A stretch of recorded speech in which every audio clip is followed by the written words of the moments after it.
한국기독교총연합회를 비롯한 보수교계가 문재인 정부를 비판하는 기도회를 준비하고 있습니다.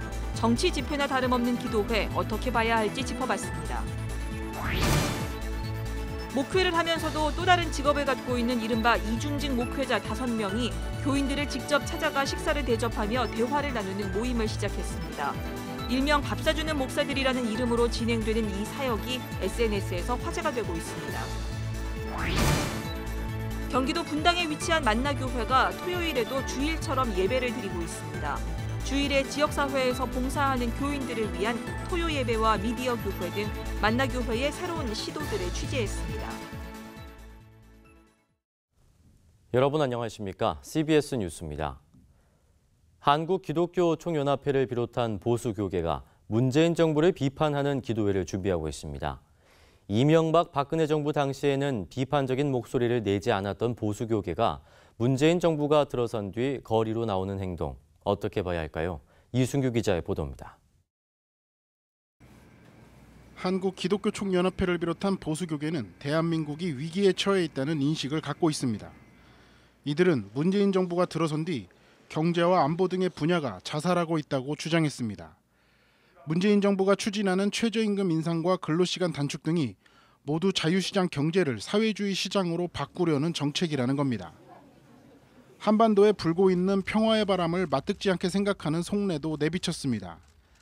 현재 진행 중인 종전선언과 평화협정은 결국 주한미군 철수를 불러오고 한미동맹 역시 파기하게 만들 것이라는 주장입니다. 준비 측은 기도회 준비물로 태극기와 성조기를 각자 지참하라는 공지를 내렸습니다. 이 기도회는 한기총 대표회장인 엄기호 목사가 대회장을 맡았고 북한이 남침용 땅굴을 파고 있다는 주장으로 논란을 일으킨 한사랑 선교회 김한식 목사가 준비위원장을 맡았습니다. 이 같은 기도회를 어떻게 봐야 할까? 보수교계는 기도회라고 주장하지만 실제 내용을 들여다보면 정치 집회와 다를 바 없어 보입니다. 평소 한국교회를 향해 쓴소리를 아끼지 않았던 손봉호 교수는 성경에는 기도를 골방에서 하라고 했다며 공개적으로 하는 기도회는 기도회가 아니라고 말했습니다. 기도회란 이론이 아주 잘못되었습니다. 성경에는 기도는 골방에서 하는 거지 모든 사람 앞에서 보여주려고 하는 기도로 그것은 성경의 가르침에 근본적으로 어긋납니다. 앞으로 이런 집회는 하지 말아야 합니다. 송 교수는 이어 지난 정권 때는 아무 말도 하지 않았던 보수교계가 정권이 바뀐 뒤 비판의 목소리를 내는 것은 부적절하다고 지적했습니다. 그때 훨씬 더 항의를 많이 했어야죠. 이 정치적인 그 이념에 따라서 행동하는 것은 지금 이념이 우상이 되어가고 있는 시대에 전혀 기독교의 본질에 어긋납니다. 기독교계 연합기관이라는 이름에 걸맞게 이번 기도회가 한국교회에 대한 인식에 어떤 영향을 미칠지 먼저 고민해봐야 할 것으로 보입니다. CBS 뉴스 이순규입니다. 목회를 하면서도 또 다른 직업을 갖고 있는 것을 이중직이라고 부릅니다. 이 이중직 목회자 5명이 교인들을 직접 찾아가 식사를 대접하며 그들의 이야기를 듣고 위로하는 모임을 시작했습니다. 일명 밥 사주는 목사들이라는 이름으로 진행되는 사역인데 SNS에서 화제가 되고 있습니다. 이비나 리포터가 보도합니다. 지난달 26일 한 SNS 계정에 목회자들이 한 성도와 함께 식사하며 대화를 나누는 영상이 올라왔습니다. 이 영상 속 목회자들은 기침총회 강훈 목사와 백석총회 손영상 전도사, 합동총회 황금중 전도사와 기아성 김디모데 목사, 예장통합총회 이승현 목사 등 일하는 크리스천 네트워크 소속 사역자들입니다. 이들은 교단과 직책이 모두 다르지만 교인들의 애환을 듣고 위로하기 위한 마음으로 뭉쳐 교인들에게 식사를 대접하는 일명 밥 사주는 목사들이란 프로그램을 진행하고 있습니다. 목회자가 너무 섬김을 받으려고 하는데 익숙해져 있는 부분들이 좀 문제인 것 같다. 우리 목회자들이 성도들을 섬기는, 밥을 사주며 섬기고 또 그들의 삶의 애환들, 또 삶에 살아가는 이야기들을 함께 나누면서 목회자들과 또 교회와 이렇게 소통할 수 있는. 밥 사주는 목사들은 한 달에 2번 SNS로 참가 신청을 받아 신청한 교인이 원하는 식당에서 식사를 대접하며 대화를 나눕니다. 그리고 그 모습을 SNS를 통해 실시간으로 중계합니다. 지난달 열린 첫 모임에는 서울 평촌교회 신찬수 집사가 참여해 본인의 음향 사업과 교회 방송실 봉사에 고충을 나눴습니다. 이처럼 밥 사주는 목사들은 다양한 직업과 직분을 가진 교인들의 이야기를 전달해 서로를 이해하는 소통의 장으로 자리매김할 계획입니다. 특히 KTX 해고 승무원과 세월호 유가족 등 사회적 약자들에 더욱 관심을 두고 있습니다. 비정규직 해고 노동자분들 그리고 이제 여러 사회적으로 세월호 참사 유가족분들이나 스텔라데이조 관련 분들 쪽에 계신 분들 모시려고 그렇게 계획하고 있습니다. 현재 프로그램을 진행하는 5명의 사역자들은 모두 보험 설계와 생수 대리점 운영, 편의점 아르바이트 등 다른 직업을 갖고 교회 목회를 병행해온 이른바 이중직 목회자들입니다. 이들은 이 같은 상황을 모르는 누리꾼들에게 목사들이 성도들의 헌금으로 퍼포먼스를 한다는 질타를 받기도 했다며 직접 땀 흘려 마련한 돈으로 성도들을 섬기고 있다고 설명했습니다. 이들은 또 성도들을 섬기는 것이 SNS상에서 화제가 되는 지금의 상황이 오히려 씁쓸하다고 말합니다. 저희 모두 다 느꼈던 것 같아요. 이게 그렇게 이슈가 될 문제였나? 이게 이렇게 관심을 끌을 만한 문제였나? 그냥 우리는 그냥 편하게 이야기 듣고 싶고 그냥 하고 싶었던 건데. 일하는 크리스천 네트워크 목회자들은 앞으로도 목사가 밥을 사주는 게 당연한 시대가 될 때까지 지금의 사역을 이어나가겠다고 너스레를 떨며 신학생들을 대상으로 한 이중직 목회 관련 포럼도 마련하겠다고 덧붙였습니다. CBS 뉴스 이빈나입니다.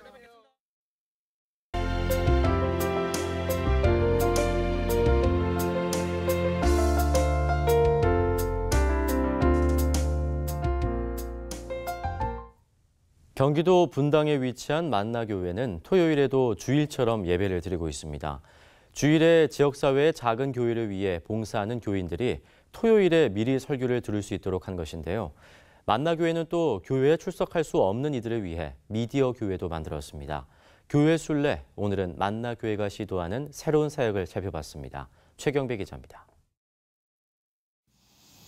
경기도 분당 만나교회는 교회 담장 밖에서 펼치는 선교 사역을 위해 토요일에도 주일과 동일한 예배를 드리고 있습니다. 만나교회는 평소 지역사회 작은 교회를 돕기 위해 결연을 맺은 작은 교회로 주일에 교인들을 파송해 오고 있습니다. 교회 밖으로 흩어져 선교 사역을 감당하자는 취지에서 교인들의 자발적 참여로 진행하다 보니 파송 사역에 동참하는 교인들이 공동체 안에서 주일 예배가 부족해 아쉽다는 반응이 제기됐습니다. 만나교회가 토요 예배를 시작한 건 이처럼 주일 예배에 대한 갈급함이 있는 교인들을 위해서입니다.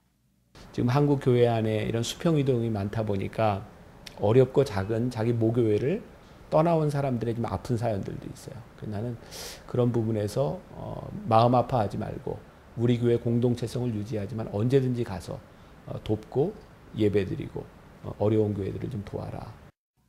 올해 부활절 즈음부터 시작한 토요 예배에는 교회 담장박 사역에 참여하는 교인들 외에도 주일 봉사로 풍성한 예배를 드리지 못하는 교인들이 모이고 있습니다.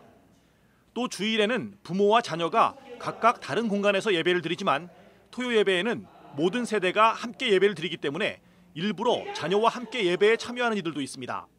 이 예배를 드릴 때 제일 많이 나온 게 그 주일 성수에 대한 부분, 안식일. 근데 그거는 사실 아무것도 아니죠. 토요일 날 여기서 예배를 드리고 안식일을 주일을 안 지키는 게 아니라 다른 교회 가서 다 이렇게 섬기고 있기 때문에. 만나교회는 교회를 찾아올 수 없는 이들을 위해 미디어 교회도 만들어 지원하고 있습니다.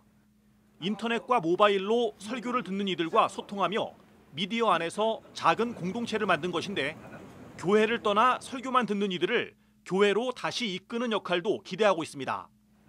실제 미디어 교회에는 몸이 불편한 사람이나 병상에 있는 가족을 돌보느라 교회를 찾을 수 없는 이들이 접속해 예배의 은혜를 나누고 있습니다.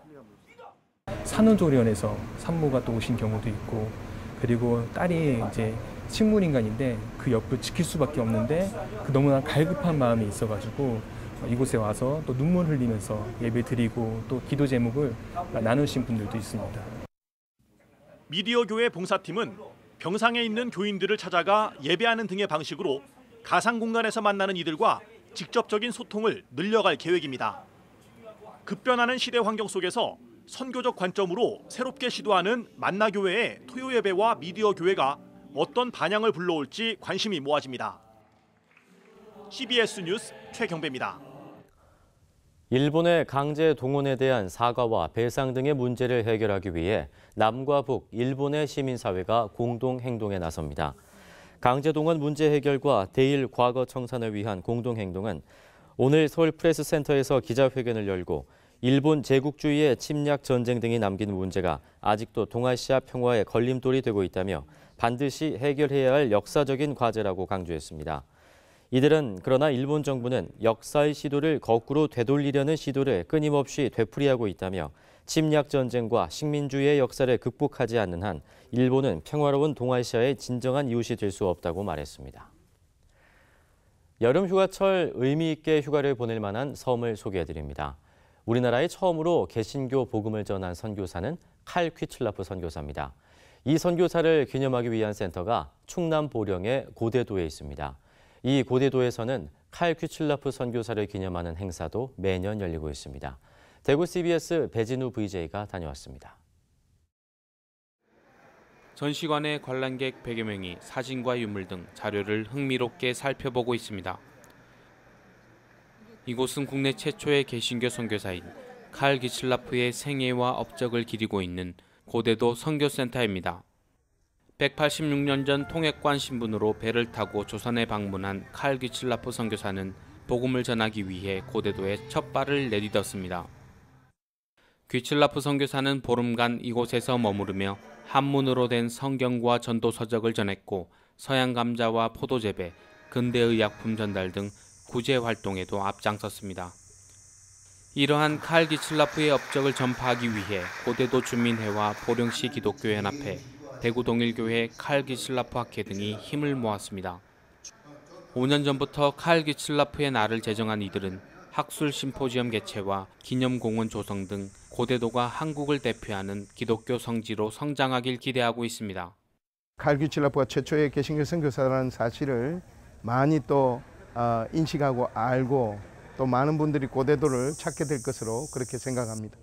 최근 독일의 한 학자는 고대도 선교센터가 기독교 선교 유적지로 발전하길 기대한다며 찬송가 책을 기증했습니다. Ja, ich habe hier nach Godedo eine kleine Gabe mitgebracht. 보령시도 고대도가 선교 관광 자원으로 활용될 수 있도록 올해 60억 원을 투입할 계획입니다. 칼 퀴틀라프님의 그러한 뜻을 기리기 위해서 공원을 조성할 계획으로 이렇게 있습니다. 또한 관광사업도 계획적으로 하고 또 어민들의 편을 위해서 진입도를 확장한다든지. 칼 퀴틀라프의 국내 첫 개신교 선교의 장이었던 고대도가 앞으로 기독교 유적의 성지로 새롭게 발돋움할 것인지 기대가 모아지고 있습니다. CBS 뉴스 배진우입니다. 서울 광림교회가 경기도 의정부시 밀락지구에 지교회인 광림북교회를 세우고 오늘 입당 봉헌 예배를 드렸습니다. 광림교회는 지난 2014년부터 수도권 동서남북에 각각 지교회를 설립한다는 계획을 세우고 교회 설립을 진행해 왔으며 지교회의 독립이 가능해지면 분립한다는 계획입니다. 김정석 담임 목사는 봉헌식에서 광림북교회가 의정부와 양주를 넘어 통일의 시대를 대비해 하나님 말씀을 전파하는 교회로 성장해 나가도록 함께 기도하자고 말했습니다. 광림북교회는 연면적 1,800여 제곱미터에 지하 1층, 지상 3층으로 건축됐으며 300명을 수용할 수 있는 대예배실을 갖췄습니다.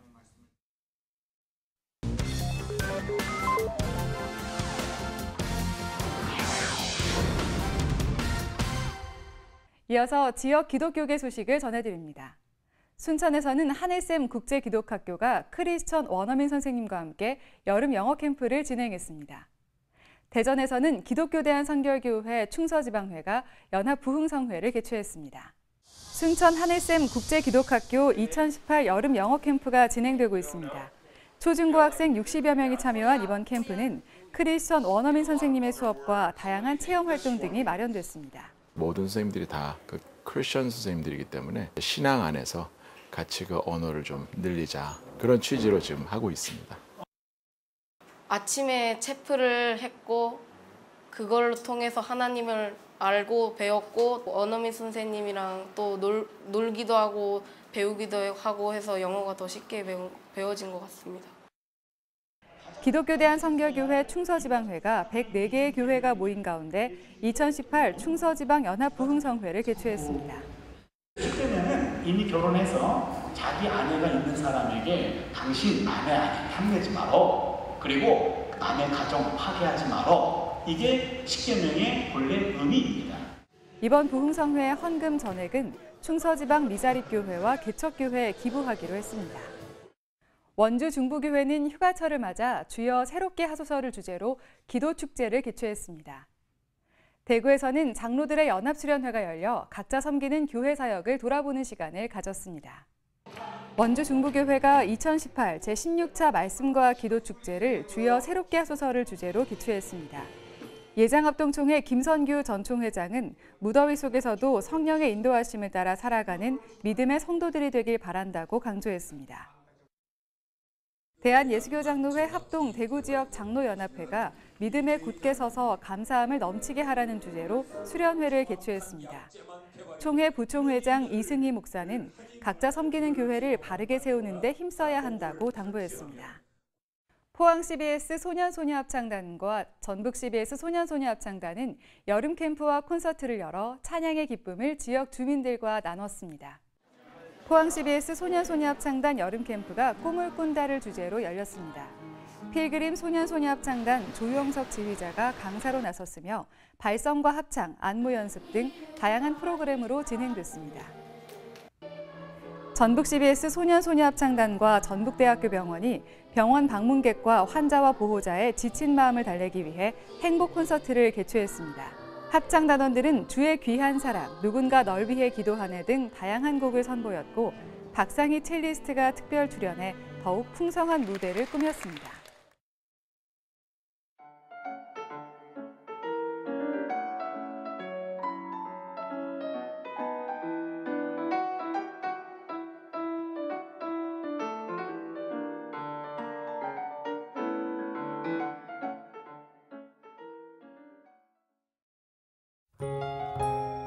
날씨입니다. 내일은 전국이 가끔 구름이 많고 곳에 따라 소나기가 오겠습니다.